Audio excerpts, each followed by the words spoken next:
आलू उगाने की इतनी अनोखी तकनीक शायद ही आपने देखी हो।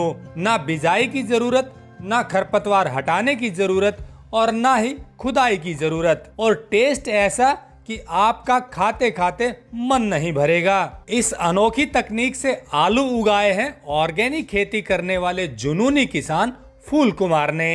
नमस्कार दोस्तों, इस आलू को उगाने के लिए किसानों को बहुत सारा रासायनिक खाद डालना पड़ता है, डीएपी, यूरिया, पोटास और तरह के भी रासायनिक खाद, और वो इतना ज्यादा हो गया है जो जहां पर लगातार आलू उगाते हैं कि वो लिमिट क्रॉस कर गया है। ऐसे किसानों को मैं दिखाना चाहता हूं और उपभोक्ताओं को भी बताना चाहता हूं कि मेरे साथ जो किसान हैं, इन्होंने ये आलू बिना किसी रासायनिक खाद के, बिना किसी पेस्टिसाइड के निकाला है। फूल कुमार जी पिछले कई सालों से प्राकृतिक खेती कर रहे हैं और इनको सम्मानित भी किया जा चुका है इस विषय पर। आप इनकी मेहनत का अंदाजा इस बात से लगाइए कि आज होली है 17 मार्च 2022 और ये मुझे खेत में काम करते हुए मिले। अब आलू की बात करते हैं।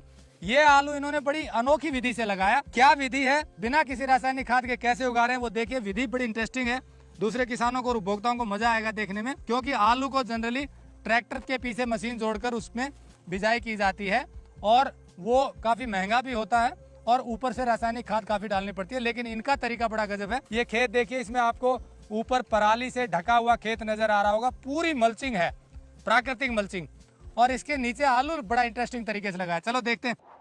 टेक्निकल फार्मिंग चैनल को सब्सक्राइब करें और बेल आइकन भी दबाएं ताकि आगे आने वाले वीडियो की नोटिफिकेशन आपको मिलती रहे। फूल कुमार जी, आपने ये आलू इतने बढ़िया साइज का है, कैसे लगाया, जरा दर्शकों को बताइए। ये जी हमने बेड बना के और बेड के ऊपर रख दिया, ये एक एक फीट पे रख के, और हमने इसमें मल्चिंग कर दी। और इसमें हमने हमारा जो हम गंजीवामृत बनाते हैं वो भी नहीं डाल पाए, उस टाइम हमारे पास बना हुआ था नहीं और बनाने का समय नहीं लगा। केवल हमने इसमें जीवामृत दिया है और इसमें कोई भी खरपतवार का खर्चे, कुछ भी खरपतवार एक बार भी नहीं निकालना पड़े। एक बार सिर्फ हमने मोटी मोटी पालक निकाली है, 2 महिलाओं ने एक दिन में निकाल दी थी।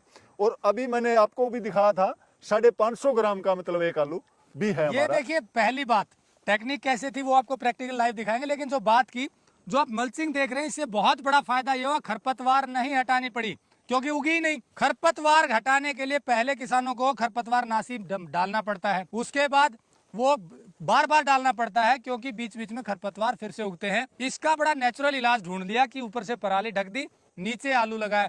आप देखिए आपने कैसे लगाया था और अब आलू की क्या स्थिति है। अब देखिए आलू की हार्वेस्टिंग का समय आ गया है और आप लाइव देखिए। ये देखिए, आपको बीज सिर्फ ऊपर रखा आलू का और ये आपको आलू नजर आ रहे हैं। मतलब ये आपने बीज रखा था ऊपर ही पक गया। ये ऐसे ही बीज रखा था हमने, ऐसे इतनी दूरी पे, और फिर जैसे 1 फीट यहाँ, और ये पराल के अंदर से अपने आप उग के आ गया। और ये देखिए, मतलब जमीन में गया ही नहीं, जमीन में गया ही नहीं, ये जमीन में जाता ही नहीं, यहीं से शुरू होता है और पराल के अंदर ही मतलब जमीन के ऊपर रह जाता है।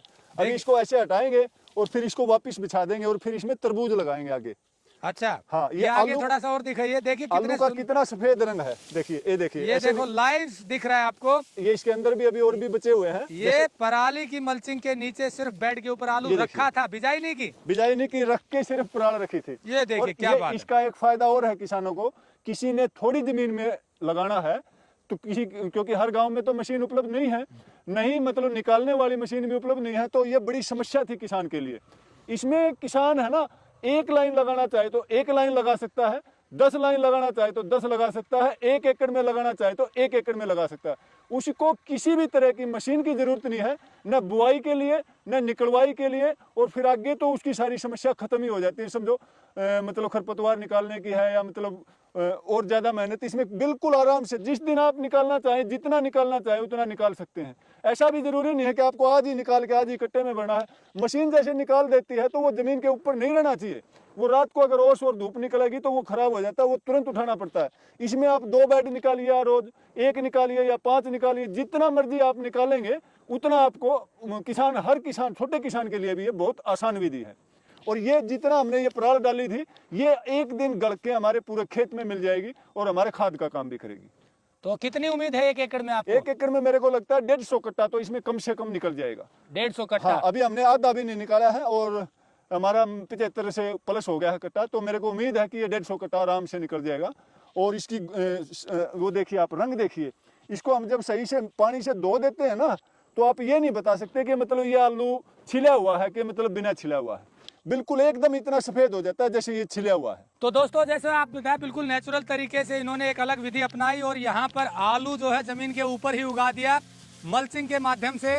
और अब बात है काम की कि आपको यदि आलू लेना है तो आप इनसे हमने नंबर दिया हुआ है, संपर्क कर सकते हैं।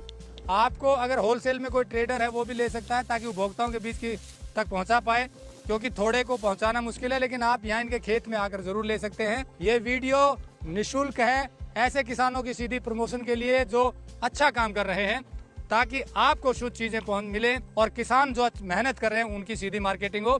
इसलिए शुद्ध चीजें खरीदने के लिए आप इनसे संपर्क कीजिए। सब्जियां भी उगाते हैं, फल भी उगाते हैं, अनाज भी उगाते हैं और आप तक शुद्ध चीजें पहुंचाने के लिए कड़ी मेहनत कर रहे हैं। जुड़े रहिए टेक्निकल फार्मिंग से।